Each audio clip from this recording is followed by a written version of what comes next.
नमस्कार, total health में आप सभी का स्वागत है। मैं हूं संजीव उपाध्याय। नमस्कार, स्वागत है आपका टोटल हेल्थ में। मैं हूं किरण भारद्वाज। कृष्ण बिहारी नूर का एक शेर है, वो ये कहते हैं कि आग है, पानी है, हवा है, मिट्टी है मुझ में, और फिर मानना पड़ता है कि खुदा है मुझ में। अवधारणा है कि हमारा शरीर पंच तत्वों से, पंचभूतों से बना है। यानी अगर हम बात करें अपने आसपास की, अपनी पृथ्वी की, पर्यावरण की, तो हम ये जानते हैं कि हमारे लिए, हमारे जीवन के लिए ये सब कितने महत्वपूर्ण हैं। आज विश्व पर्यावरण दिवस पर ये जानने की और ये संकल्प दोहराने की बहुत ज़रूरत है कि हम अपने पर्यावरण को कैसे बचाएं।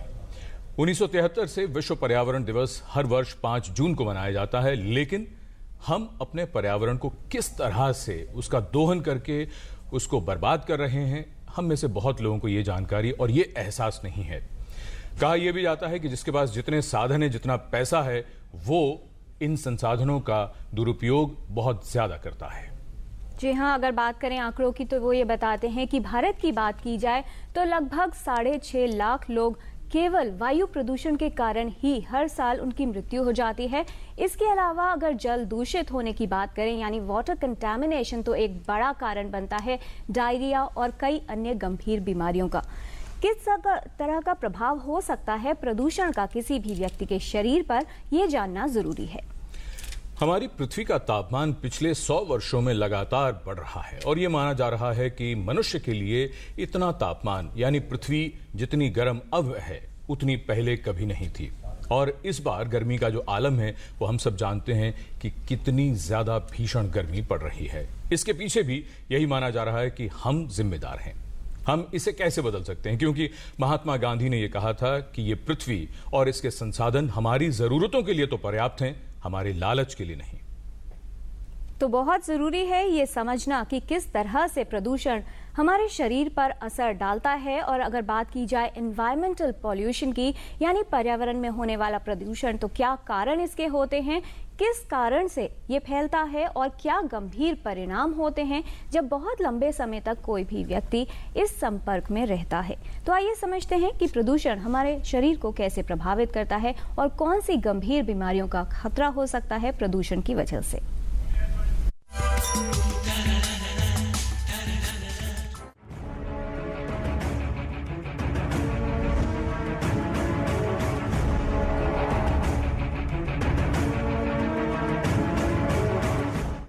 प्रदूषण हमारे स्वास्थ्य के लिए बड़ा खतरा बन गया है। वातावरण में प्रदूषण का स्तर लगातार बढ़ रहा है और कई कारण इसके लिए जिम्मेदार हैं।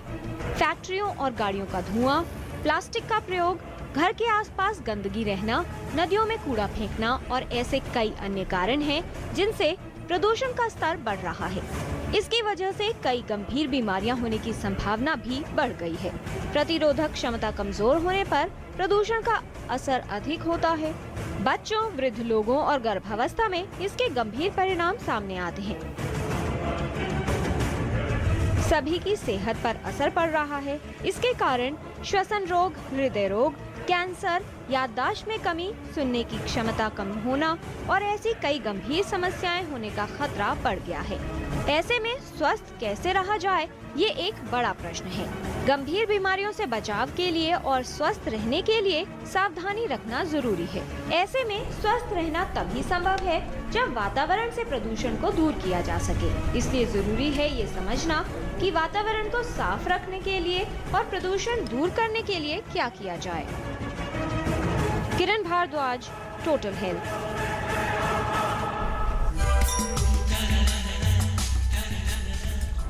वर्षों पहले दुष्यंत कुमार ने किसी और संदर्भ में कहा था, यहाँ दरख्तों के साए में धूप लगती है, चलो यहाँ से चलें उम्र भर के लिए। अपने पर्यावरण को हो रहे नुकसान के बारे में जागें और समझें कि हमें क्या करना है, हम सबको मिलकर क्या करना है इसके लिए। इस विषय पर बात करने के लिए आज हमारे साथ यहाँ पर स्टूडियो में खास पैनल मौजूद है विशेषज्ञों का। हमारे साथ हैं doctor Suresh Jain, professor and head department of natural resources, TERI university से। आप हमें बताएंगे कि किस तरीके से प्रदूषण प्रभाव डालता है सभी पर और ख़ास तौर पर क्या तब्दीलियां की जाएं जिससे प्रदूषण को वातावरण से दूर किया जा सके। हमारे साथ स्टूडियो में हैं प्रोफेसर डॉक्टर अजय कुमार। आप प्रोफेसर हैं department of paediatrics from Vardhman Mahavir medical college and Safdarjung hospital, जो खास तौर पर रोशनी डालेंगे कि बच्चों पर किस तरह से एयर पॉल्यूशन यानी वायु प्रदूषण का प्रभाव पड़ता है, कौन सी बीमारियों का खतरा उन्हें हो सकता है और उनके साथ क्या सावधानी रखी जाए जिससे इस प्रभाव से उन्हें बचाया जा सके। हमारे साथ स्टूडियो में मौजूद हैं डॉक्टर मृदुल कुमार डागा। आप प्रोफेसर एंड मेडिसिन के प्रोफेसर हैं आप लोकनायक हॉस्पिटल से and Lady Hardinge medical college से, जो विशेष तौर पर बात करेंगे कि प्रदूषण का पूरे शरीर पर क्या प्रभाव पड़ता है, क्या सावधानी रखी जाए और प्रदूषण को कैसे खुद से दूर किया जा सकता है, इसमें सभी लोगों की क्या भूमिका होनी चाहिए। आज का जो विषय है वो सभी के लिए महत्वपूर्ण है, क्योंकि शायद कोई भी ऐसा व्यक्ति नहीं है जो इसके प्रभाव से वंचित हो या उसका पर प्रभाव ना पड़ता हो।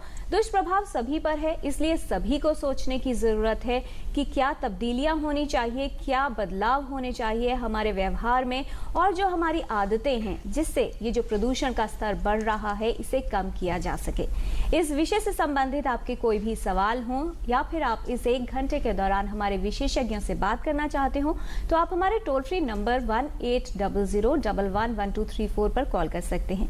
आपसे अनुरोध करेंगे कि जिस समय आप हमारे विशेषज्ञों से बात कर रहे हो अपने टीवी की आवाज कम रखें, संक्षिप्त सवाल पूछें और फोन के लिए मोबाइल का प्रयोग न करें। इसके अलावा आप अपने प्रश्न ईमेल के माध्यम से भी हम तक पहुंचा सकते हैं। हमारा ईमेल एड्रेस है totalhealthddnews@gmail.com।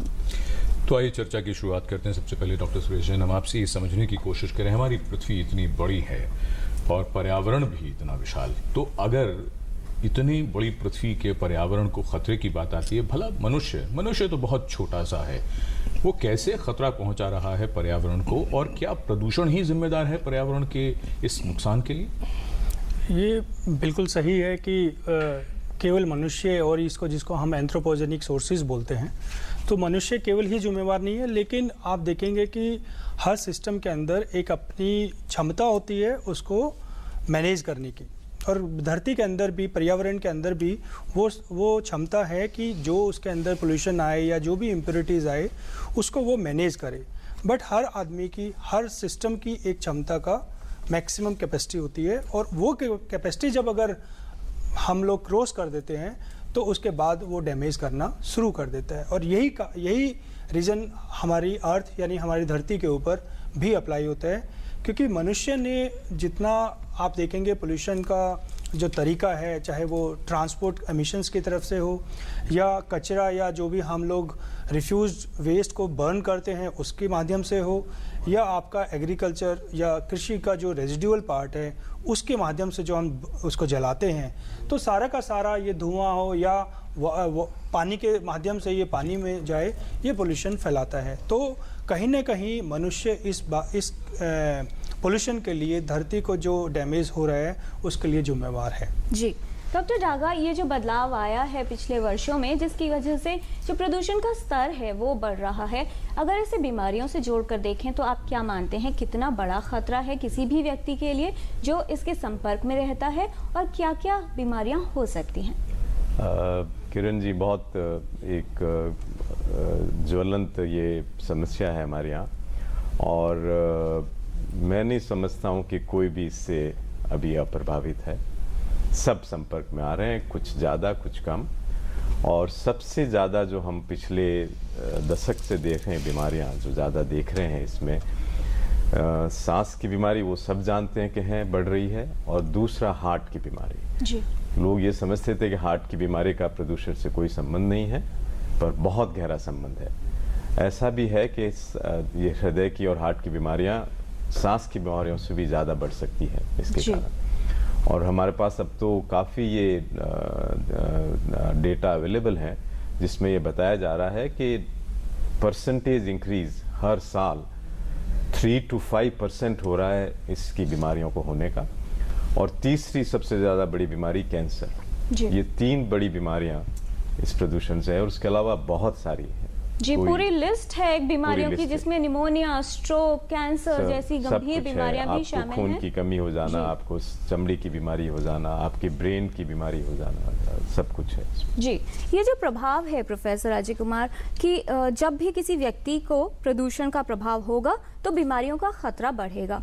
बच्चों की अगर बात करें, क्योंकि उनकी जो प्रतिरोधक क्षमता है वो डेवलपिंग स्टेज में है, या कुछ लोग कहते हैं कि कम रहती है, तो जब भी इस तरह के प्रदूषण वाली जो हवा है वो इनहेल करते हैं, तो ये समझिए आपसे कि क्या बदलाव आते हैं दरअसल पूरे रेस्पिरेटरी सिस्टम में, और शरीर में क्या बदलाव होते हैं और प्रभाव कैसे होता है? जब ये प्रदूषित हवा जब हमारे श्वास की नलियों के अंदर जाती हैं तो काफ़ी अंदर तक वो जाती है, और वो जो आपके केमिकल्स एंड जो अदर जो कण होते हैं उनसे उन श्वास नलियों का सूजन होता है। सूजन होने से आपका जो सांस लेने में तकलीफ़ होती है, और उससे ये सांस की बीमारी जो है बढ़ जाती है। बच्चों में चूँकि उनकी क्षमता काफ़ी कम होती है, उनके ज़्यादा डेवलपमेंट लंग्स के नहीं होते हैं, तो उनमें ये ज़्यादा असरदायक साबित होता है। और देखा गया है कि जब ये प्रदूषण बढ़ जाती है तो खासकर बच्चों में सांस की बीमारियों का परसेंटेज जो है वो इंसिडेंस जो है वो बढ़ जाता है।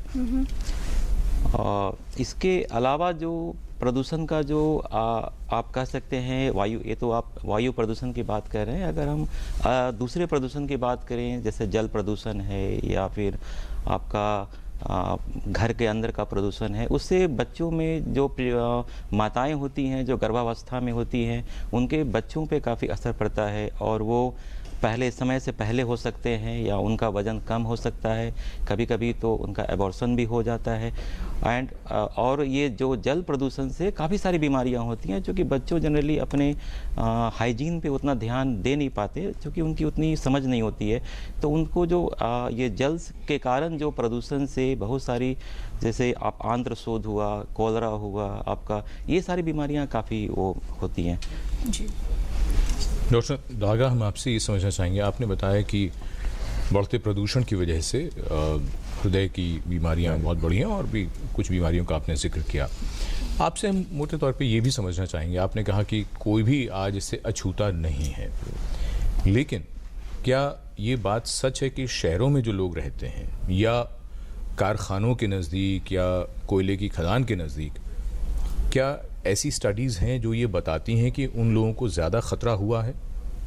बिल्कुल सही है। ये जो जहाँ जहाँ भी आप देखेंगे शहरों में जहाँ कंजेशन है, जहाँ पे बहुत सारे व्हीकल्स यूज़ हो रहे हैं, उसके अलावा जो व्यक्ति जहाँ जहाँ पे आप देख रहे होंगे, दिल्ली में भी आप देख सकते हैं, दिल्ली में भी बहुत सारी जो इंडस्ट्रीज़ बाहर शिफ्ट की गई हैं, या बहुत सारे जो प्रॉब्लम थी, आप अगर और देखना चाहते हैं तो जो हम बिल्कुल नहीं देख रहे हैं वो है इलेक्ट्रॉनिक वेस्ट, ई वेस्ट, उससे जो पोल्यूशन हो रहा है। ये तो सबको मालूम है, व्हीकल से है, इंडस्ट्री से है, कंस्ट्रक्शन से जो है बहुत बड़ा, ये सब चीज़ है, उसमें कुछ कर सकते हैं। लेकिन ई वेस्ट पे तो हमारा बिल्कुल ध्यान ही नहीं है, उससे जिस तरह की बीमारियां होने वाली है तो आप कल्पना ही नहीं कर सकते उसके। तो शायद जागरूकता और प्रयास की जरूरत अभी से होगी, जिससे आने वाले समय में बीमारियों के खतरे को कम किया जा सके। और बहुत जरूरी है, हम लोग अपना ई वेस्ट कबाड़ी को दे देते हैं जी, कृपया यह न करें। बड़े शहर में तो बहुत सारे जगह हैं जहाँ पे आप ई वेस्ट दे सकते हैं, वो करना शुरू करिए जी। और क्या तरीके हो सकते हैं आपसे जरूर जानेंगे। डॉक्टर जैन, अगर बात की जाए अर्बन और रूरल सेक्टर की, तो क्या वर्तमान स्थिति में आप अभी अंतर पाते हैं कि वाकई क्या कुछ अंतर है अगर प्रदूषण के स्तर की बात की जाए? देखिए, हम जब अर्बन और रूरल की बात करते हैं तो दो तरीके का पोल्यूशन, जैसे हवा वायु प्रदूषण की बात करें तो आपके शहरों में जो सोर्सेज हैं वो दूसरे तरीके के हैं। जैसे हम बात करते हैं, यहाँ पे इंडस्ट्री है, यहाँ पे ट्रांसपोर्ट का सोर्स ज़्यादा है, बायोमास बर्निंग ज़्यादा होता है। बायोमास बर्निंग भी रिफ्यूज वेस्ट में जो आपका वेस्ट है उसको आप बर्न करते हैं। लेकिन जब हम गाँव की तरफ जाते हैं या रूरल एरिया की तरफ जाते हैं तो वहाँ पर सबसे बड़ी समस्या वायु प्रदूषण में अगर देखा जाए तो वो घरों के अंदर जो महिलाएँ अपने फैमिली के लिए खाना बनाने के लिए जो ईंधन का उपयोग करते हैं, जिसमें कि आपका लकड़ी का आ गया है या काऊ डंग आ गया है या एग्रीकल्चर रेजिड्यू आ गया है, उसके साथ उसके द्वारा जो खाना बनाया जाता है उसमें अगर आप एमिशन देख लेंगे तो वो बिलीव करना किसी के लिए भी बहुत मुश्किल है। क्योंकि अगर आप WHO के मानक पे जाते हैं या सेंट्रल पोल्यूशन कंट्रोल बोर्ड के मानक पे जाते हैं तो सेंट्रल पोल्यूशन कंट्रोल बोर्ड का मानक PM 2.5 के लिए 40 माइक्रोग्राम है, और वहाँ पर अगर आप कंसंट्रेशन देखें यानी कि उसके मानक की नंबर देखें तो वो आपका 10,000 से भी ज़्यादा चला जाता है। तो आप देख सकते हैं कि इसमें 1 गुना, 2 गुना, 4 गुना नहीं, ये कई सौ गुना आपका मानक को क्रॉस करता है। और आप इससे समझ पाएंगे कि जो गाँव में जो महिलाएं हैं और खासकर जो बच्चे उनके साथ में जब रहते हैं, जब महिलाएं खाना बनाती हैं, तो वो सबसे ज़्यादा वल्नरेबल लोग बोल सकते हैं कि जिनके सबसे ज़्यादा डैमेज होता है। शहरों में अगर बात करें, जैसे अभी डॉक्टर डागा ने बताया कि जो लोग जैसे मान लो कि रोड के पास में रहते हैं, तो सीधी सी बात है कि उनका एक्सपोजर ज़्यादा होता है कंपेयर टू द जो लोग दूर रहते हैं। तो जो सोर्स के जितना पास में होगा उतना ज़्यादा उसको डैमेज होगा। और ये बिल्कुल सही है कि शहरों में प्रदूषण की समस्या थोड़ी सी दूसरी है और गाँव में थोड़ी सी समस्या दूसरी किस्म की है। जी, लगातार बढ़ते प्रदूषण से कई चीज़ें बदल गई हैं। गौरैया शहरों से गायब हो गई और भी बहुत कुछ हुआ है, उस पर भी हम ज़रा बात करेंगे, क्योंकि कई तरह का जो प्रदूषण है वो किस तरह से प्रभावित कर रहा है जीवन को, सिर्फ मानव जीवन नहीं बल्कि जीवन को। फिलहाल पुणे से नीलेश है हमारे दर्शक। नीलेश जी, बहुत स्वागत आपका, पूछें सवाल। नमस्ते सर, मैं एक्चुअली केमिकल इंडस्ट्री में काम करता हूँ जी। और यदि मैं किसी लेबोरेटरी साइड जाता हूँ तो वहाँ पे बहुत सारे ऑर्गेनिक और इनऑर्गेनिक केमिकल का फ्यूम्स होता है जी, और वो मेरे शरीर के लिए कैसे हानिकारक और मैं उससे बचाव कैसे करूँ, ये महत्वपूर्ण प्रश्न पूछना चाहता हूँ। अच्छा, डॉक्टर डागा आप कुछ कहना हाँ चाहेंगे? बिल्कुल। हम लोग इस पे काफ़ी काम शुरू कर रहे हैं अभी। और सबसे बड़ा ये है कि एक इंडस्ट्रियल एक्ट है और इंडस्ट्रियल एक्ट में एक रिस्पॉन्सिबिलिटी होती है कि आप अपने वर्कर की, अपने काम करने वाले की स्वास्थ्य का कैसे बचाव करें। और उसमें एक MSD material safety data sheet होती है, man power safety data sheet होती है। वो बहुत ज़रूरी है हर इंडस्ट्री को करना, पर हमारे यहाँ आप जानते हैं कि कानून तो होते हैं लेकिन कानून का उल्लंघन बहुत ज़्यादा होता है। और आपको बचाव के लिए 2-3 तरीके हैं। अगर आपको वहाँ काम करने से सांस की तकलीफ बढ़ती है या कुछ होती है तो ये तो पक्का है कि आपको वहाँ के जो फ्यूम्स हैं उससे प्रॉब्लम हो रही है। आपको अगर पहले से कुछ सांस की तकलीफ है तो ये और ज़्यादा हो जाएगी। आपको बचाव करने के लिए आपको ये इंश्योर करना चाहिए कि वहाँ पे कुछ एयर फिल्टर्स लगे हैं आपके वहाँ पे कंपनी में जहाँ आप काम कर रहे हैं, फैक्ट्री में, वो सारे साधन। दूसरा, आपको मास्क यूज़ करना पड़ सकता है अगर वो आपको हेल्प करे। और अगर इन सब से भी हेल्प नहीं मिले तो हम लोगों ने बहुत से लोगों को कहा भैया आपको ये अपना काम छोड़ना पड़ेगा, आपको दूसरी सुविधा लेनी पड़ेगी। तो ये प्रिकॉशन कुछ आपके मैनेजमेंट की तरफ से होने चाहिए, कुछ आपको लेने पड़ेंगे। और अगर उसके बावजूद आपको कुछ मदद नहीं मिलती है तो फिर आपको सोचना पड़ेगा कि आप ये व्यवसाय में रह सकते हैं कि नहीं। यही बात सुरेश जी मैं आपसे समझना चाहूँगा। अभी दो बातें आ गई चर्चा में। एक, ई वेस्ट को लेकर जो बात हुई थी, हम सब अपने मोबाइल फ़ोन्स बदलते हैं या उनकी बैटरी जब ख़राब हो जाती है तो बैटरी जैसा कूड़े में डाल देना और ये सब करना। हम सबको मालूम है कि उसके साथ बाकायदा ये वार्निंग लिखी होती है कि ये पर्यावरण के लिए बहुत बहुत नुकसान होगा अगर बैटरी को आप इस तरह से फेंकेंगे। ये जो जानकारी की बात, अब 2 स्तर की बात हो गई। एक ऐसी फैक्ट्री, जैसे नीलेश जी ने जिक्र किया, बहुत मुमकिन है कि नौकरी बदलना उतना आसान नहीं होगा। फिर जो मैनेजमेंट ने करना है वो मैनेजमेंट ने करना है। मैनेजमेंट को आप जितना कह सकते हैं आपने कह दिया, लेकिन फिर भी उन्होंने नहीं किया। मैं एज एन इंडिविजुअल मैं किस तरह से अपना बचाव करूं अगर मैं नौकरी बदलने या नौकरी छोड़ने की हालत में ना हूं, क्योंकि ये कार्यक्रम बहुत से ऐसे लोग देख रहे होंगे जो इस तरह के व्यवसायों में लगे हुए हैं। देखिए, जैसे डॉक्टर डागा ने बोला कि ऑक्यूपेशनल हेल्थ एंड सेफ्टी के लिए बहुत सारे तरीके हैं जो कि इंडस्ट्री या कहीं भी वर्क प्लेस पे उनको फॉलो करने और अगर मैनेजमेंट नहीं देते तो क्या कोई कानूनी उसके लिए कुछ प्रावधान है? बिल्कुल है। जैसे उन्होंने बोला नीलेश जी ने कि वो एक लैब में काम करते हैं, तो लैब में काम करना, लैब एक्रेडिटेड रहती है किसी न किसी एजेंसी के थ्रू और वो गवर्नमेंट की अप्रूव्ड होती है। तो उसके तहत मतलब कि जहाँ पर भी फ्यूम निकलते हैं, चाहे वो एसिड हो या कोई भी केमिकल हो, तो उनके लिए कंपलसरी हो जाता है कि आपको फ्यूम हुड होना चाहिए। बिना किसी भी चैम्बर के वो ओपन लैब में काम नहीं कर सकते। तो ये एक मैंडेटरी कंपोनेंट है। जैसे डॉक्टर डागा ने बताया कि ये हमारे रूल्स में भी आता है और वो जो लैब है जो एक्रीडेटेड है उसके रूल में भी आता है। तो उसके तहत ये बात कर सकते हैं और ये इनफैक्ट ये अपना एक ईमेल उन एक्रीडेशन बोर्ड्स को भी लिख सकते हैं जिसमें कि वो लैब सर्टिफाइड है। तो उनके लिए वो कंपलसरी है कि वो फ्यूम हुड होना चाहिए। दूसरा तरीका यही है कि देखिए, आप अगर काम करते हैं, जैसे डॉक्टर्स बिल्कुल प्रिस्क्राइब करते हैं आपको ज़्यादा मात्रा में पानी पीना चाहिए वगैरह वगैरह, उसके लिए यही है कि आप इसमें क्या कर सकते हैं, इसमें 2 तरीके हैं कि आप उस एक्सपोज एरिया में कम से कम जब भी आप काम करें केवल उतने टाइम ही काम करें, उसके अलावा उस एरिया में ज़्यादा देर तक स्टे ना करें। क्योंकि कई बार ये होता है ना कि आपका नेचर है कि आप उस एरिया में काम कर रहे हैं और आप वहीं पर स्टे लंबा करते हैं, तो आपको लगा कि 1 घंटा काम है तो 1 घंटे के बाद आप उस एरिया को छोड़ दें। ये एक तरीके का मतलब ये एक तरीका है जिससे कि आप कम एक्सपोज होगे उस पर्टिकुलर एरिया में। दूसरा ये भी एक तरीका है कि गवर्नमेंट, आप देखेंगे कि गवर्नमेंट के जो नियम्स हैं, गवर्नमेंट के नियम के अनुसार भी आप उनको मतलब ईमेल कर सकते हैं या उनको इन्फॉर्म कर सकते हैं कि अगर कोई लैब नहीं करती है या मैनेजमेंट नहीं हेल्प करता है, तो क्योंकि ये एक ऑक्यूपेशनल हेल्थ एंड सेफ्टी में है कि उनको इंश्योरेंस भी देना पड़ेगा, उनको कोई डैमेज होता है ऑन साइट तो वो सारा का सारा श्रेय कंपनी पे ही जाता है और मैनेजमेंट के ऊपर ही जाता है। ठीक है जी। डॉक्टर अजय कुमार, आपने कुछ दुष्प्रभाव बताए जो गर्भवती महिला को अगर होता है इसका एक्सपोजर पॉल्यूशन का, तो बच्चे को या फीटस को हो सकते हैं। जो बढ़ती उम्र के बच्चे हैं, क्योंकि उनको खेलना भी है और आजकल बहुत ज़्यादा पार्क्स अवेलेबल नहीं है, तो सोसाइटीज़ में जो क्लोज एरियाज़ हैं वहाँ पर बच्चे खेलते हैं, कुछ बच्चे जो है रोड्स के पास खेलते हैं, तो कितना खतरा उनको बढ़ता है और क्या, क्योंकि बच्चे का डेवलपिंग स्टेज चल रही है, अगर एक्सपोजर अभी हुआ यानी बचपन में हुआ तो उसका लॉन्ग रन पूरे जीवन भर के लिए उसका प्रभाव रहेगा। जी हाँ, जैसा मैंने पहले बताया कि जो गर्भवती महिलाओं को जो ये प्रॉब्लम होती है आपका प्रदूषण से, उससे बच्चे का पहले जन्म से जो समय से पहले जन्म हो सकता है या फिर उनकी वजन कम हो सकता है।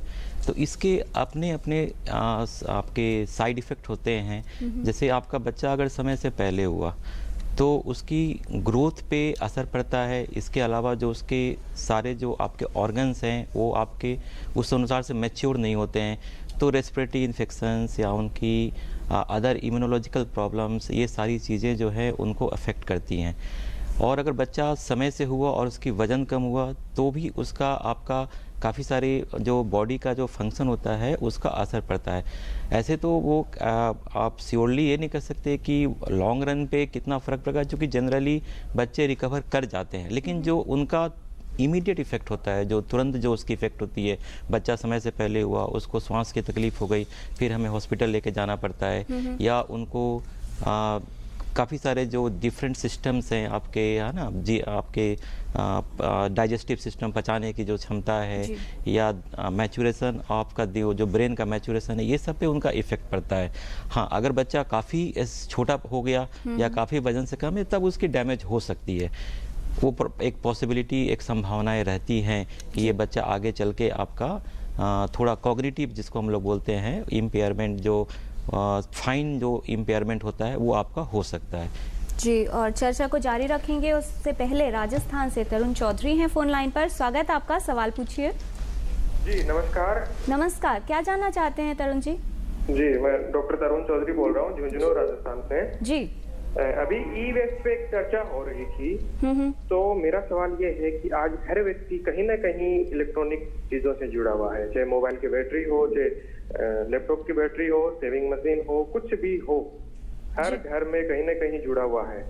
तो इसमें सबसे बड़ी प्रॉब्लम ये आ रही है, कुछ ऐसे प्रभावी मैनेजमेंट नहीं है कि इनको रिप्लेस किया जा सके, इनको वापस दिया जा सके जब भी नया आइटम ले, वो वेस्ट के रूप में हो रहा है। और इसका आने वाले समय में अगर हम 10-15 साल के लिए सोचें तो आज जैसे प्लास्टिक की थैलियां गली गली में हो गई, वैसे ही ये चीजें भी हो जाएंगी। इससे मानव जीवन पे क्या प्रभाव पड़ रहा है, और कितने ऐसे रिसर्च हुए हैं कि एक्चुअल में क्या प्रभाव पड़ रहा है, क्या व्यापक रूप में वो प्रभाव पड़ रहा है या व्यापक रूप में प्रभाव नहीं पड़ रहा है, कितने रिसर्च और ऐसे हुए हैं। तो विशेषज्ञ से मेरा यही सवाल है कि कृपया इस पे कुछ करें और इसके प्रभावी कदम किस तरह से उठाए जा सके, ऐसी पॉलिसियां क्या बनी है, और बनी है तो उनका प्रचार कर रही है। जी, बहुत महत्वपूर्ण प्रश्न आपने पूछे हैं। आपसे शुरू करते हैं डॉक्टर जैन। सबसे पहले कि जो डिस्पोज करने की बात है कि सही तरीका क्या होना चाहिए, वो ज्यादातर लोगों को नहीं मालूम, तो क्या उसका एग्जैक्ट तरीका हो या प्रॉपर वे ऑफ डिस्पोजल होना चाहिए? देखिए, बिल्कुल सही बात है। ई वेस्ट की एक बहुत बड़ी समस्या है आज के टाइम में, लेकिन जैसे अभी तरुण जी ने पूछा है, हमारे यहाँ पे अभी नई रिसेंट पॉलिसी बनी है ई वेस्ट के ऊपर कि how to handle the e waste and how to dispose of. दूसरी बात ये है कि ई वेस्ट का सबसे बड़ा जो उन्होंने पूछा कि स्टडी है कि इफ़ेक्ट करता है, बिल्कुल सही बात है। उसमें बहुत सारे हैवी मेटल्स हैं, बहुत सारे ऐसे तत्व हैं जो कि सबसे ज़्यादा डैमेज करते हैं और वो कार्सिनोजेनिक भी हैं। और जिस तरह से इसका वॉल्यूम बढ़ता जा रहा है, इसकी क्वांटिटी बढ़ती जा रही है, ये एक आज के टाइम में बहुत बड़ी समस्या है। और हम सही बात कर रहे हैं कि आने वाले टाइम में ये बहुत बड़ी समस्या बनने वाली है। इसके लिए क्या है कि जो सबसे बड़ा सही और तरीका है कि इसको हाउ टू डिस्पोज, इसके लिए सबसे आसान तरीका ये है कि आप जिस पर्टिकुलर कंपनी से आप मोबाइल खरीदते हैं या कोई भी इलेक्ट्रॉनिक वेस्ट करते हैं, तो आज के टाइम में उन कंपनीज की रिस्पॉन्सिबिलिटी है कि वो उसको कलेक्ट करें। तो आप देखेंगे कि एक स्कीम आती है कि एक्सचेंज ऑफर। एक्सचेंज ऑफर का भी एक यही तरीका है कि जब आपका इलेक्ट्रॉनिक इक्विपमेंट काम नहीं करता है या ठीक से प्रॉपर फंक्शनिंग में नहीं है, तो आप उसको वापस उस कंपनी को दे दें। तो हो सकता है कि आपको, हम लोगों को ये लालच ना करना पड़े कि उसके बदले में हमको कुछ मिलेगा, क्योंकि बाहर किसी भी कंट्री में अगर आप जाते हो, डेवलप कंट्री में, अगर आप उसको डिस्पोज करते तो आपको पैसे देने पड़ते हैं। तो कम से कम अगर वो आपसे उसको मटेरियल को ले लेते हैं तो आपसे कोई पैसा नहीं ले रहे हैं। तो ये एक तरीका है सेफ डिस्पोजल का। आज के टाइम में बहुत सारी एनजीओ इसमें काम कर रही है और वो जगह जगह अवेयरनेस कैंपेन लगाते हैं और वो अपने ई वेस्ट डिस्पोजल बीन्स को वहाँ पर रखते हैं। तो आप देख सकते हैं कि अगर हम इस तरह से थोड़ी सी जागरूकता फैलाएं तो वो ई वेस्ट ड्राइव हमेशा लगाते हैं, जैसे एक हफ्ते में एक बार, एक महीने में एक बार। तो अगर हम कोई एक नोडल प्लेस बता दें कि यहाँ पर ई वेस्ट होगा और थोड़ा सा अवेयरनेस बढ़ाएं तो उसको डिस्पोज अच्छे तरीके से किया जा सकता है। और जो इनका दूसरा सवाल था डॉक्टर राघव कि क्या जो इसका प्रभाव है वो माइक्रो लेवल पर होगा या सभी लोग प्रभावित होंगे? यहाँ आपसे ये भी जोड़कर पूछ लें साथ में कि जो लोग पहले से ही या तो उनकी इम्यूनिटी लो है या फिर कोई और इलनेस है, वो हाई रिस्क ग्रुप कौन सा होगा और उन पर प्रभाव कितना होगा? किरण जी, बहुत उम्दा सवाल है आपका।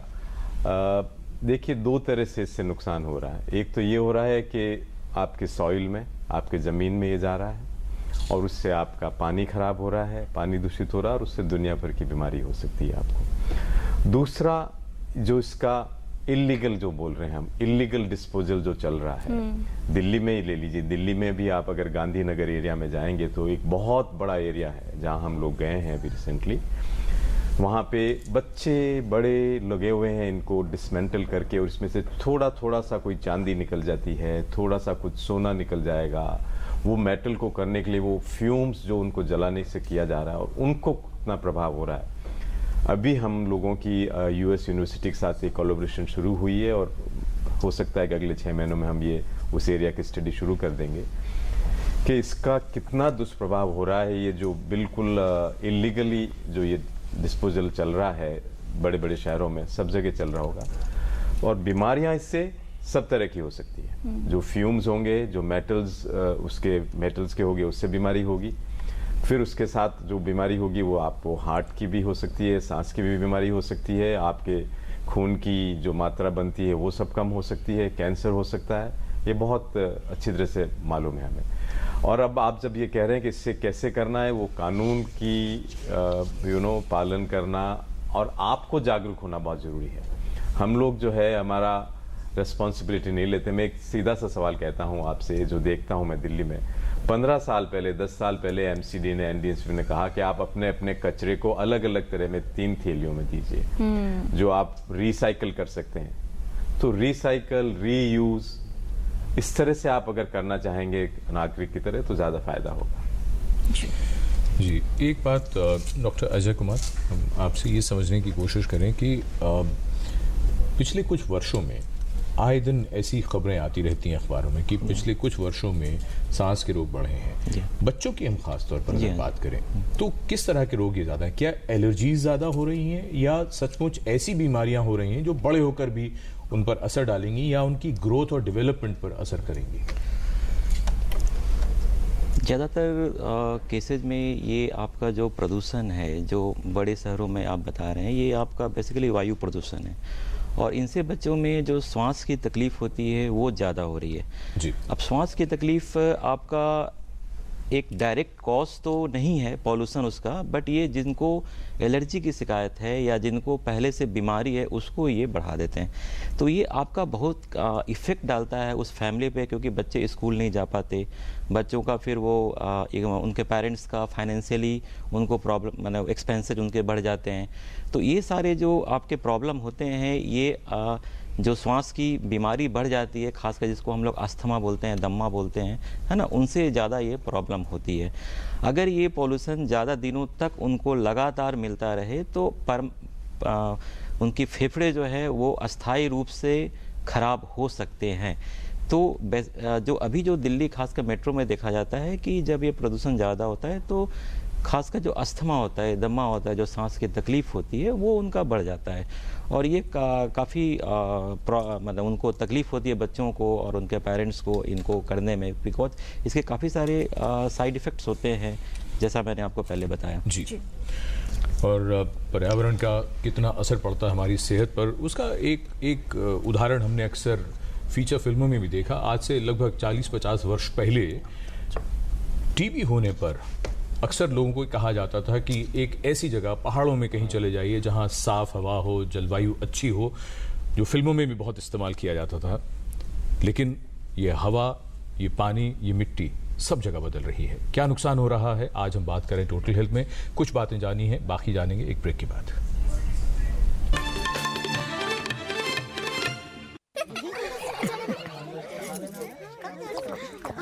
नीचे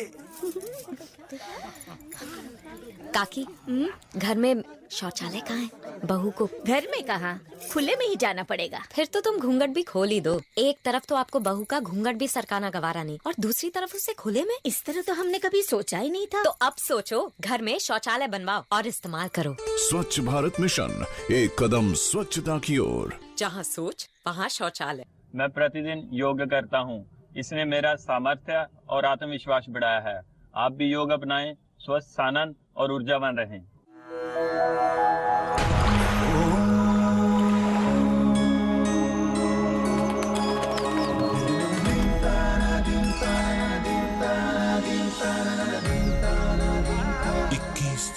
अंतर्राष्ट्रीय योग दिवस। योग संभावनाओं को संभव बनाए।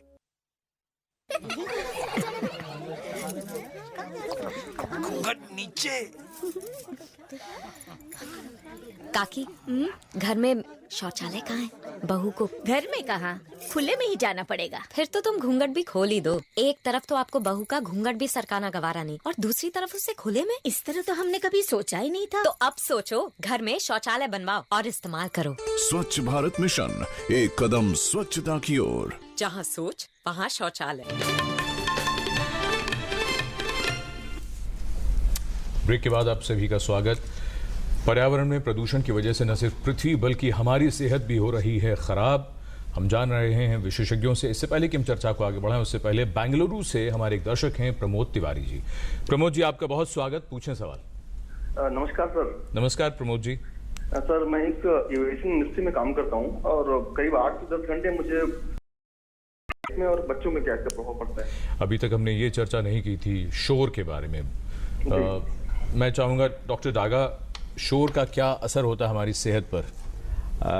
तरुण जी, मैं भी ऐसे एरिया में रहता हूँ जहाँ बिल्कुल नज़दीक हवाई अड्डा है दिल्ली का।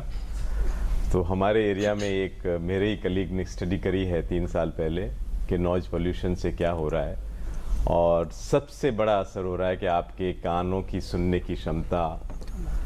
हमने ऐसे ऐसे लोग देखे हैं जो 35 साल के 35 साल के हैं, उनकी हियरिंग कैपेसिटी जो है कम हो गई है। तो एक तो ये बहुत बड़ा एक इसका साइड इफ़ेक्ट जो हमने ऑलरेडी देख लिया है और वो हम पब्लिश भी करने वाले हैं। सुनने में कमी हो जाती है इससे, और कोई कारण और नज़र नहीं आया उनमें। किसी को दवाई के इस्तेमाल से हो जाती है, किसी को कोई बीमारी हो गई उससे। उनको कोई बीमारी नहीं थी, केवल उनको सुनना कम हो गया।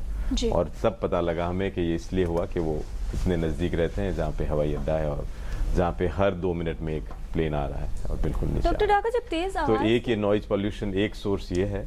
दूसरा नॉइज पोल्यूशन का सोर्स है, शहरों में बिजली नहीं है और मार्केट में जाते हैं आप, घर में जाते हैं तो इतने जनरेटर लगे हुए हैं, छोटे छोटे जनरेटर, और डीजल जनरेटर हो, उनसे जो फ्यूम का हो रहा है प्लस नॉइस, तो ये भी एक स्टडी करी जा रही है कि जहाँ छोटे छोटे कंजेस्टेड मार्केट हैं और हर दुकान वाले के पास डीजल जनरेटर है, उनका क्या है, क्योंकि पोल्यूशन कंट्रोल बोर्ड में हम लोगों को ये करना होता है कि उनकी नॉइज़ लेवल मॉनिटर करने का, और हर दुकानदार को, हर व्यक्ति को ये करना है कि हर साल में एक बार वो सर्टिफिकेट ले कि उनके जनरेटर से कितना नॉइज़ प्रोड्यूस हो रहा है। अगर वो डेसिबल उससे ज़्यादा है तो वो जनरेटर यूज़ नहीं कर सकते हैं। हालांकि कानून है, लेकिन आप जानते हैं हमारे यहाँ पे कानून को कैसे उल्लंघन किया जा सकता है जी। तो ये सोर्स तो है ही है। और तीसरा है जो आजकल के युवा हैं जो लाउड म्यूजिक लगा के अपने कानों में 10-10 घंटे म्यूजिक सुनते हैं, उनको भी मैं ये वार्निंग देना चाहता हूँ कि बड़ा ध्यान रखें। डॉक्टर ड्राका, ये जो दुष्प्रभाव आपने बताए हैं कि सुनने की क्षमता कम हो जाएगी, इसके साथ ही कुछ लोगों ने ऐसी भी शिकायत की कि बहुत देर तक अगर तेज आवाज या शोर में रहते हैं तो सिर दर्द की समस्या बहुत देखी जाती है, क्या कहना चाहेंगे? बिल्कुल बिल्कुल, सिर दर्द होगा, आपके ब्रेन को भी डैमेज हो सकता है। जो आपका जो सुनना कम हुआ वो ये हुआ कि आपकी ब्रेन की जो नर्व है उसको असर हो गया है। अंदर नर्व कंडक्शन जो करती है साउंड को, जो आगे ब्रेन में ले जाती है, वो सुनना कम हो गया आपका, उसके कारण। हेडेक भी उसी के कारण है। और यही नहीं, बाद में तो अभी ये भी दिखा, आपने ये नहीं बताया अभी तक, लोगों ने ये नहीं पूछा कि मोबाइल से क्या नुकसान है, कितना मोबाइल यूज कर रहे हैं, और ये जो टावर्स लगे हुए हैं मोबाइल टावर्स, उससे कितना बड़ा नुकसान है। आप सब लोगों को ये भी देखना पड़ेगा। जी, तो बहुत देखने की ज़रूरत है कि जो बात आ रही है ध्वनि प्रदूषण की या तेज शोर में रहने की, जो बच्चे या यंगस्टर्स पूरा दिन मोबाइल के हैंड्स फ्री के साथ गाने सुना करते हैं और उसकी आवाज़ काफ़ी तेज़ होती है, या फिर डिस्क में जाते हैं जहां लाउड म्यूज़िक होता है, वो भी बहुत अधिक प्रभाव डाल सकता है हमारे सुनने की क्षमता पर। फिलहाल हमारे साथ एक कॉलर हैं फ़ोन लाइन पर। जी बताइए, क्या जानना चाहते हैं आप? बेंगलोर से। जी बताइए, आप क्या जानना चाहते हैं? मेरे प्रश्न के पहले मैं आपसे एक बात साझा करना चाहता हूँ। हम कहते हैं पर्यावरण, इस शब्द को अगर देखें, पराया आवरण, हम आज जो कुछ भी इन्वायरमेंट के लिए करेंगे वो हमारे लिए नहीं, हमारे बच्चों के लिए होगा। इसलिए हम ये समझते हैं कि अगर आज हम उसकी सुरक्षा करते हैं तो अगर हम बच्चों से प्यार करते हैं तो उसकी सुरक्षा करेंगे। और मेरा प्रश्न ये है कि जो लोग सिगरेट पीते हैं उनका तो अपना नुकसान होता है, लेकिन हम जो लोग नहीं पीते हैं उनका नुकसान भी हो रहा है। तो नो स्मोकिंग जोन या स्मोकिंग जोन तो बना दिया गया है, लेकिन उसका धुआं भी कहीं ना कहीं फर्स्ट फ्लोर पे अगर स्मोकिंग जोन है तो थर्ड फोर्थ फिफ्थ पे जा रहा है। इसके लिए क्या किया जाना चाहिए और इसका क्या रास्ता है? जी धन्यवाद। श्रीकांत जी थे बेंगलोर से। डॉक्टर जैन, इनका एक तो सुझाव है कि आने वाले समय में जो हमारी जेनरेशन होगी उसके लिए हमें सब प्रिजर्व करना है और एक बेहतर पर्यावरण को बनाना है। उसके साथ ही ये जो दूसरा सवाल था इनका कि अगर कोई स्मोक करता है, मान लीजिए बहुत सारी जगह पर हमने देखा कि स्मोकिंग जोन के नाम पर सिर्फ एक डिवाइड कर दिया जाता है, सेम रूम है या बहुत क्लोज है जगह, तो उसमें कैसे खुद को बचाए कोई? देखिए, ये बहुत बड़ी बात इन्होंने पहले जो इन्होंने अपनी एक्सपीरियंस शेयर किया, वो हमारी एक सस्टेनेबल डेवलपमेंट की जो डेफिनेशन है वो यही बोलती है कि जो धरती है वो हमारी एक धरोहर है, और आज हम इस चीज जितने भी रिसोर्स को है उसको इस तरह से एक्सप्लॉइट करें कि हमारे आगे आने वाली जनरेशन को भी वो सारे बेनिफिट मिले जो आज हम यूज़ कर रहे हैं। तो मेरे को बहुत अच्छा लगा ये बात सुन के इनसे। दूसरी बात है कि जिसको इन्होंने बोला कि पैसिव स्मोकिंग, कि जो स्मोक कर रहा है उसको तो एक्सपोज हो ही रहा है, और पैसिव यानी कि जो उसके आसपास होते हैं या उस बिल्डिंग में होते हैं, इसकी कंप्लेंट बहुत बार आती है। इसका सीधा सा तरीका ये है कि जब आप कोई भी अलग से चैम्बर बनाते हैं जहाँ पे स्मोकिंग को अलाउ किया जाता है, तो उसके लिए एक डक्ट, अलग से डक्ट बनाई जाती है, जो कि वो डक्ट आपके दूसरी बिल्डिंग के डक्ट्स के साथ में ज्वाइंट नहीं करेगी, और उसको सीधा सा बाहर रिलीज कर दिया जाता है। इसके लिए वही, जैसे मैंने पहले भी बताया था, स्पेशल फ्यूम हुड्स होते हैं, यानी कि अलग से मशीन होती है जो उसको सक करती है पूरे स्मोक को, और उसको अलग से बाहर रिलीज किया जाता है चिमनी के थ्रू। तो ये बात बिल्कुल सही है कि कहीं कहीं पर आपके चैम्बर बंद तो जाते हैं, बट वो एफिशिएंट नहीं होते हैं, और इसीलिए आप देखेंगे बहुत सारे ऑफिसेज में कंप्लेंट आती है कि स्मोकिंग चैम्बर आपका मान लो 3rd फ्लोर पे है या 1st फ्लोर पे है, और इफेक्ट कहीं दूसरी जगह पे है। और इसका सीधा सा एग्जांपल है, आप देखेंगे कि जो आपका एयरपोर्ट के पास में 1-2 ऑफिस थे जहाँ पे बहुत पहले कंप्लेंट आई थी अराउंड 1960 के आसपास, कि थर्ड आपका जो फ्यूमिंग मीन स्मोकिंग चैम्बर है वो किसी दूसरे फ्लोर पे है और बाकी दूसरी जगह पर भी उसकी कंप्लेंट है। तो उसका रीज़न वही था कि वो जो आपकी फ्यूम डक्ट है जहाँ से वो सिगरेट का धुएं को कलेक्ट करती है और वो बाकी जगह एयर कंडीशनिंग डक्ट के थ्रू वो बाकी जगह भी फैलता है।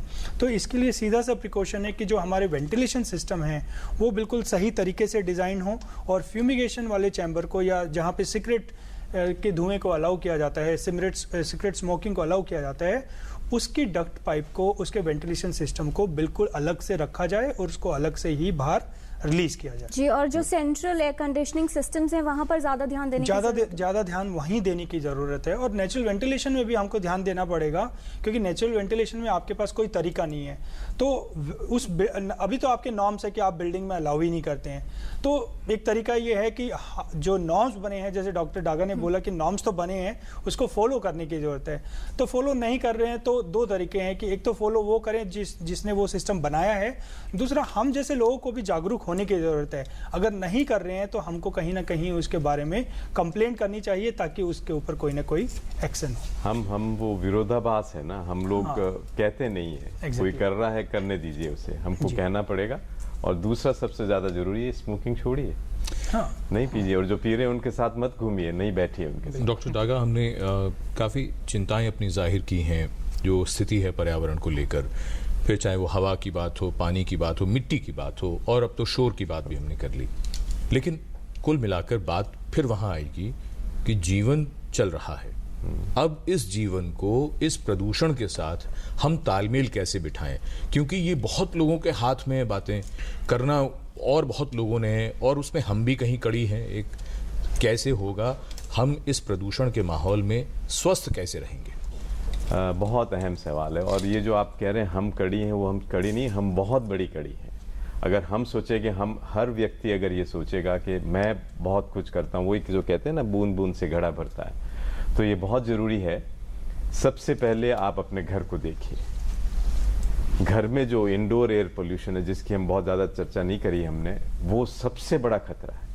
हम लोग व्हीकलर पोल्यूशन की बात कर रहे हैं, हम इंडस्ट्रियल पोल्यूशन की बात कर रहे हैं, हम ई वेस्ट की बात कर रहे हैं, पर जो घर में आपको खतरा है, जो घर में अगर आप काउडंग और वो इस्तेमाल नहीं कर रहे हैं, इवन जो आप अपनी गैस इस्तेमाल कर रहे हैं उसका भी अगर आपको ध्यान से इस्तेमाल नहीं करना है, उसके अलावा जो आपकी सफाई है घर में, अगर आपके पास एयर कंडीशनर्स हैं उनको आप साफ़ नहीं कर रहे हैं, अगर पानी इकट्ठा होने दे रहे हैं जो डेंगू का प्रकोप हो जाता है, तो ये सारी चीज़ें ये बहुत ज़रूरी हैं जो हम बार बार कह रहे हैं कि आप अपने घर की सफाई, अपना जो वेस्ट है उसको कैसे डिस्पोज कर रहे हैं, पहले तो ये करिए आप काम।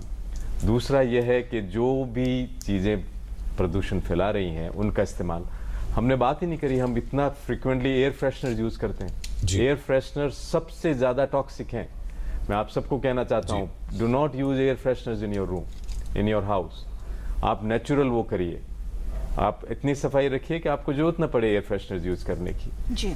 और एक जो आजकल बहुत बड़ी चर्चा चल रही है, बड़े बड़े एडवर्टाइजमेंट आ रहे हैं और हमको रोज सवाल पूछे जाते हैं, क्या हम हमारे घर के लिए एयर प्यूरिफायर खरीद लें, क्या हम वो एयर प्यूरिफायर खरीद के लगा दें? कृपया ना करें। वो केवल एक लोकलाइज्ड एरिया के लिए इफेक्टिव है। आप हर कमरे के लिए एयर प्यूरिफायर खरीदेंगे? आपके यहाँ सिस्टम नहीं है जहाँ सेंट्रली एयर कंडीशनड है पूरा घर, तो वहाँ पे उसका कोई फायदा नहीं है। तो आप अपने छोटे छोटे कदम जो लगाएंगे, सफाई रखें। दूसरा, आपका वेस्ट डिस्पोजल ठीक से करें। तीसरा, किसी भी तरह का आप जितना एयर कंडीशन यूज कर रहे हैं उतना ज़्यादा आप कार्बन यूज कर रहे हैं, बाहर प्रदूषण फैला रहे हैं, तो आप एक नेचुरल जीवन अगर व्यतीत करेंगे तो ज़्यादा खुशी रहेगी जी।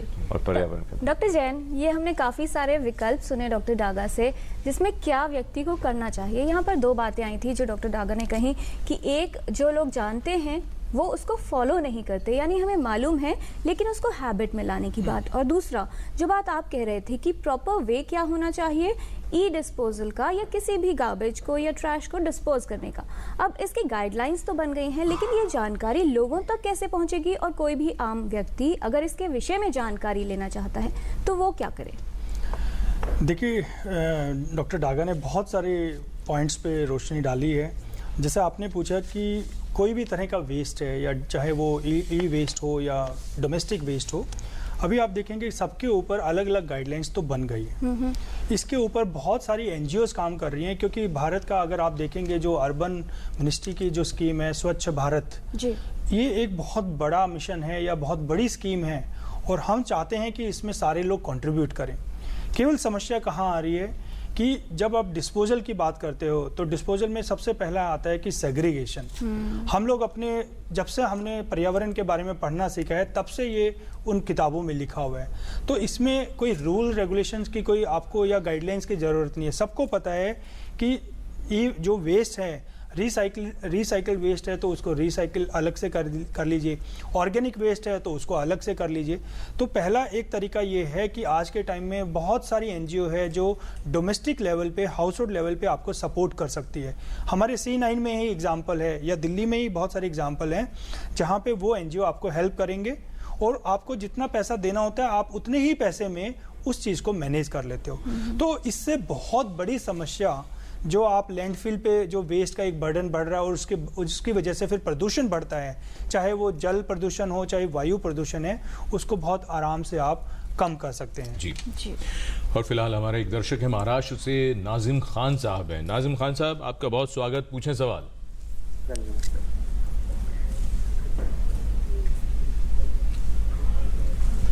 नाजिम खान साहब, अगर आप हमारी आवाज सुन रहे हैं तो सवाल पूछें। हाँ सर, ये जो नालों के ऊपर जो हैंडपंप होते हैं और नालों के ऊपर जो सब्जियां पाला वगैरह उगाते हैं, जी, वो नाले के पानी से ही उसी को सींचा जाता है। बिल्कुल बिल्कुल। उससे क्या प्रदूषण हो सकता है? ये बड़ा महत्वपूर्ण सवाल है। डॉक्टर सुरेशन, क्या स्टडी कहती है ये? देखिए, बिल्कुल सही बात है कि नालों में जिस तरह के भी आपके इम्प्योरिटीज़ होंगी, प्रदूषण होगी, जिसको हम जल प्रदूषण की भाषा में बात करें तो उसमें पेस्टिसाइड्स भी हो सकते हैं, उसमें डिटर्जेंट्स भी होंगे, उसमें मेटल्स भी होंगे। तो आप देख सकते हैं कि जितने भी तरह के केमिकल्स आप घरों में यूज़ करते हो या इंडस्ट्री में, क्योंकि हमारे यहाँ पे दोनों में कोई सेग्रीगेशन नहीं है कि आपके स्टॉर्म वाटर ड्रेनेज अलग है, इंडस्ट्रियल के अलग है, क्योंकि बहुत छोटे छोटे लघु उद्योग जो कि एक शहरों में खुले होते हैं जिसमें कोई वो सारा का सारा वेस्ट आपका नालों में जाता है पहले, और नालों से फिर वो नदी में जाता है। और यमुना इसका एक बहुत बड़ा उदाहरण बन के रह गया है कि 22 किलोमीटर का स्ट्रेच है यमुना का दिल्ली में, जो सबसे ज़्यादा पोल्यूटेड दिल्ली में होता है, ना वो उससे पहले होता है ना उसके बाद होता है।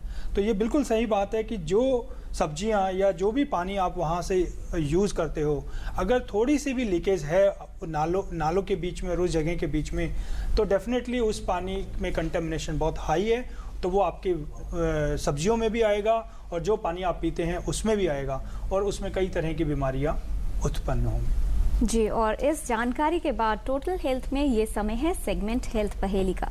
एपिसोड 626 में हमने आपसे पूछा था कि गुर्दे के रोग यानी किडनी डिजीज में कौन सी जांच सबसे पहले करवानी चाहिए। सही ऑप्शन है ऑप्शन बी, मूत्र की जांच यानी यूरिन एग्जामिनेशन सबसे पहली जांच होनी चाहिए किडनी डिजीज का पता लगाने के लिए। कौन बने हैं इस पहेली के लकी विजेता, ये भी जानेंगे। उससे पहले देखते हैं क्या सवाल है आज की हेल्थ पहेली में।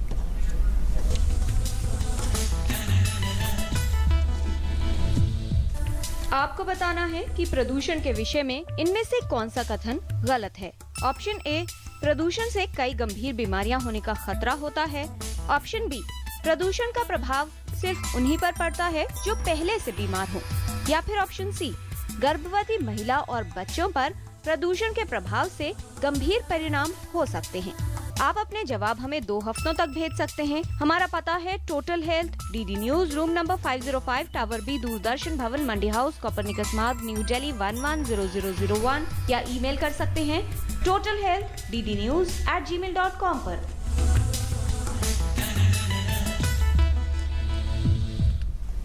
तो आप भी इस पहेली का जवाब भेजकर हमारे हेल्थ क्विज कॉन्टेस्ट में शामिल हो सकते हैं। और कौन बने हैं एपिसोड 626 के लकी विनर, ये बताने के लिए हम रिक्वेस्ट कर रहे हैं डॉक्टर डागा से, जिनके सामने हमने रखी हैं सारी करेक्ट एंट्रीज जो आपसे हमें मिली हैं। डॉक्टर डागा, ये जो करेक्ट एंट्रीज हैं आज के एक लकी विनर, इनमें से कौन है, आप हमारे व्यूअर्स को बताएं। नरेश कुमार, श्रीनगर, दिल्ली से। नरेश कुमार जी को बहुत बधाई। और अब हम शुरू करते हैं रैपिड फायर, यानी छोटे छोटे सवाल और छोटे छोटे जवाब। पहला सवाल डॉक्टर सुरेशन, आपको वायु प्रदूषण पूरी पृथ्वी पर एक जैसा है, नहीं, ऐसा नहीं है। वायु प्रदूषण अलग अलग जगह पे है। इंडस्ट्री जहाँ पे शहर है वहाँ ज़्यादा है, जहाँ पे शहर या आबादी नहीं है वहाँ पर कम है। डॉक्टर अजय कुमार, प्रदूषण का प्रभाव सिर्फ उन्हीं पर पड़ता है जो पहले से बीमार होते हैं? हाँ, उनमें एक्चुअली ज़्यादा प्रभाव होता है। जब कोई किसी खासकर जो श्वास रोग से पीड़ित है और उसमें जब प्रदूषण ज़्यादा हो जाने से उसकी वो हम लोग कहते हैं ना एग्रेवेशन हो जाता है, उसका एग्जर्वेशन हो जाता है, ज़्यादा हो जाता है। लेकिन प्रभाव उन्हीं को होगा या सबको? देखिए, ये डिबेटेबल स्टडी है। जनरली जो स्टडी बच्चों में आ रही है कि जनरली ये श्वास की जो ऑलरेडी अफेक्टेड हैं उनको ये बढ़ाता है, क्योंकि न्यूजीलैंड में कोई प्रदूषण नहीं है लेकिन वहाँ भी अस्थमा के केसेज होते हैं। तो ये एक है कि आपका जनरली ये उन केसेस को और बढ़ा देते हैं, बताए कि वो डायरेक्ट कॉज है उनका है। डॉक्टर डागा, वायु प्रदूषण के कारण बीमारियों का बोझ कितना बढ़ा है? हमारे देश के आंकड़े तो बहुत कम है, लेकिन ये मैं ज़रूर कह सकता हूँ कि जो भी हमारे पास फिगर्स अवेलेबल हैं उसमें अगर हम 5 मुख्य कारण किसी की बीमारी से मौत का देखें तो 5 मुख्य कारणों में अब प्रदूषण आने लगा है। हार्ट की बीमारी, स्ट्रोक की बीमारी, कैंसर की बीमारी, उन 5 में प्रदूषण एक बहुत बड़ा हिस्सा हो गया है। डॉक्टर जैन, शहरों में वायु प्रदूषण का प्रमुख कारण कौन सा है? इसका 3 से 4 ज़्यादा बड़े सोर्स हैं, जिसमें transport, construction waste, road dust waste, refuse burning और इंडस्ट्री।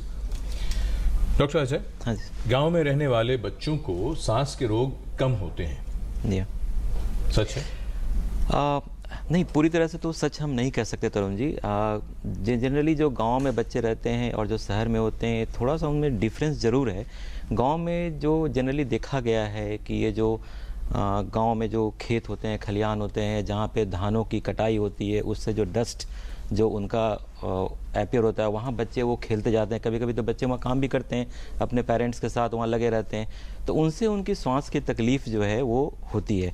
अब ये ज़रूर हम कह सकते हैं कि जो उस तरह की जो बीमारी होती है उससे परमानेंट लंग डैमेज होने का, फेफड़ों का डैमेज होने का चांस ज़्यादा रहता है, जिसको हम लोग अपने मेडिकल टर्म में ब्रोंकेक्टेसिस बोलते हैं। लेकिन वो काफ़ी लंबे समय तक, कोई बच्चा अगर 1 साल 6 महीना लगातार उस धूल में और उस में काम कर रहा हो तो उसमें ये चांस ज़्यादा होती है।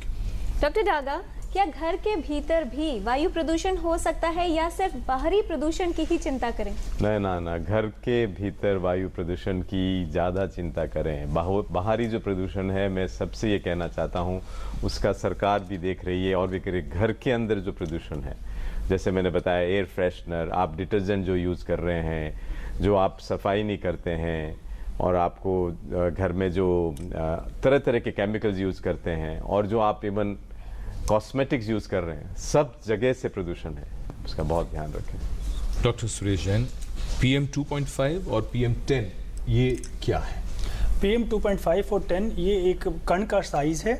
PM 2.5 का मतलब है 2.5 माइक्रोमीटर एंड PM 10 का मतलब है 10 माइक्रोमीटर। जी डॉक्टर अजय कुमार, अगर बच्चे को समस्या है या मान लीजिए दमे का दौरा पड़ा हो या इस तरह के लक्षण आ रहे हो, क्या सावधानी रखनी चाहिए माता पिता को? पहली सावधानी है कि जो जो ये सारे फैक्टर हैं, जैसे आपके स्मोक हैं, डस्ट हैं, या आपकी जो इन्वायरमेंटल में जो चेंजेज होते हैं, उनसे आप पहले अपने बच्चे का बचाव करें। मतलब आप ऐसा ना करें कि वो बच्चा उससे एक्सपोज हो जाए और ये आपका बीमारी जो है वो आपका फिर से अपीयर हो जाए, पहली बात। सो पहला तो आपका बचाव है।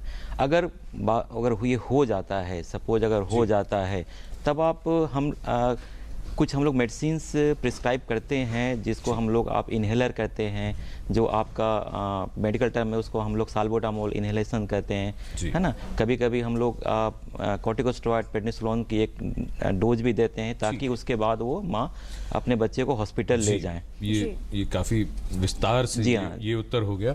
डॉक्टर डागा, बाहर के वातावरण में जो प्रदूषण है उससे बचने का सबसे बढ़िया उपाय है कि मास्क पहन लें। मेरा इसमें यह विचार है कि मास्क भी तरह तरह के हैं और आपने देखा भी होगा कि मास्क भी फ़ायदेमंद है, पर वो हर व्यक्ति को पहनने की ज़रूरत नहीं है। अगर आपको बीमारी है कोई भी, कोई भी क्रॉनिक बीमारी है, हार्ट के पेशेंट हैं, आपका कोई ट्रांसप्लांट हुआ है, आप वृद्धावस्था वाले हैं, या आप बच्चे हैं, या आप ऐसे जगह काम कर रहे हैं, ट्रैफिक पुलिस है, या जो आप घंटों बाहर खड़े रहते हैं, उनको इसके इस्तेमाल करने की जरूरत है। हर व्यक्ति अगर मास्क इस्तेमाल करेगा तो कोई फायदा नहीं है जी। पर मास्क के भी तरह तरह के मास्क हैं और आपको एक प्रॉपर डॉक्टर से एडवाइस मास्क वही इस्तेमाल करना चाहिए। डॉक्टर डागा, ये आखिरी राउंड है, आपसे ही शुरुआत करते हैं और चाहेंगे आप अपना संदेश भी इसमें डाल दें। सबसे पहले आपसे पूछें कि प्रदूषण का जो असर है वो हम पर ना हो या खुद का बचाव किया जा सके, क्या करना चाहिए इसके लिए? देखिए, सिंपल तरीका तो यही है कि अपने प्रकृति के साथ खिलवाड़ ना करें। जितना आप प्रकृति को बचा के रखेंगे, आप जहाँ घर में रह रहे हैं वहाँ पे पेड़ पौधे लगाइए। पेड़ पौधे अगर फ्लैट में भी रहते हैं तो गमलों में लगाइए। दूसरा, आप अपने बचाव के लिए सिंपल चीज़ें जो आप कर सकते हैं, वो सुझाव है कि कम से कम आप केमिकल्स का इस्तेमाल करिए। अपने जो घर में सफाई है, क्लीनिंग है, वो बहुत ध्यान रखिए। जो वेस्ट डिस्पोज कर रहे हैं उसका बहुत ध्यान रखिए। पानी जो है आप देखिए कि अच्छा इस्तेमाल करें।